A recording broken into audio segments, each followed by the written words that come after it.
భారత్పై Donald Trump పీకల్లోతు కోపంలో ఉన్నాడు. రష్యా ఆయిల్ కొనుగోలు కారణం చూపి భారత్పై భారీగా సుంకాలు, ఆంక్షలు విధిస్తున్నాడు.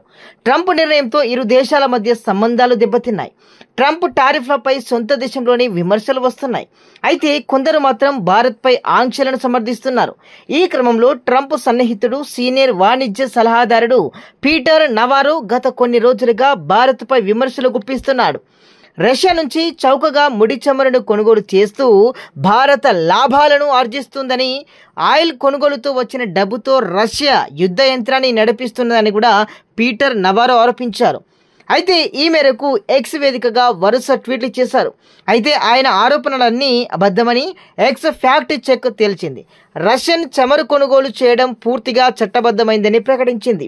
దాంతో ఎక్స్ ఫ్యాక్ట్ చెక్ పై నవారో స్పందించారు. అది ప్రజలను తప్పుదారి పట్టించే సమాచారం అని మండిపడ్డారు. ఈ నేపథ్యంలో ఈ వ్యవహారంపై ఎక్స్ అధినేత ఎలాన్ మస్క్ స్పందించారు. ఎవరు తప్పు చేసినా ఎక్స్ కమ్యూనిటీ నోట్స్ సరిచేస్తుందని తెలిపారు. ఇందులో ఎవరికి మినహాయింపు ఉండదని స్పష్టం చేశారు. సోషల్ మీడియాలోని వార్తలకు ఫ్యాక్ట్ చెక్ సరైన సమాధానం ఇస్తుందని కౌంటర్ ఇచ్చారు. ఇక రష్యా నుంచి భారత్ చౌకగా ముడి చమురును కొనుగోలు చేస్తూ లాభాలను ఆర్జిస్తుందని, ఆయిల్ కొనుగోలుతో వచ్చిన డబ్బుతో రష్యా యుద్ధ యంత్రాన్ని నడిపిస్తుందని పీటర్ నవారో ఆరోపించారు. అయితే భారత్ అధిక ట్యాక్సులు అమెరికన్ ఉద్యోగాలను చంపుతుందని, భారత్ లాభం కోసమే రష్యన్ చమురును కొనుగోలు చేస్తుందని ఆరోపించారు. ఈ ఆదాయం రష్యాకు యుద్ధంలో బలాన్ని ఇస్తుందని, యుద్ధం వల్ల ఉక్రెయినియన్లు, రష్యాలు చనిపోతున్నారని అన్నారు.